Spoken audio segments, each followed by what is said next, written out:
একটা সম্পর্ক টিকে থাকে বিশ্বাস, ভালোবাসা এবং শ্রদ্ধা। দুটো মানুষের দুজনের প্রতি যেমন বিশ্বাস থাকতে হবে, ভালোবাসাও থাকতে হবে এবং সমান পরিমাণে শ্রদ্ধাও থাকতে হবে, মূল্যবোধ থাকতে হবে।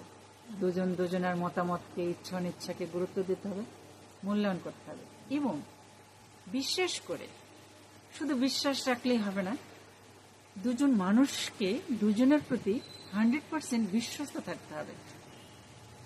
কোন একজন গোপনে অন্য একজনকে ঠকাইতেছে, অথচ সে তার উপরে 100% বিশ্বাস করছে, কিন্তু তার বিশ্বাসের মর্যাদা দিল না, তাহলে কি সেই সম্পর্ক টিকে থাকবে? কখনোই না। এই জন্য একটা সম্পর্ক ভালো রাখার জন্য, বাঁচিয়ে রাখার জন্য যেমন বিশ্বাসের প্রয়োজন, ঠিক একইভাবে বিশ্বস্ততা 100% থাকতে হবে।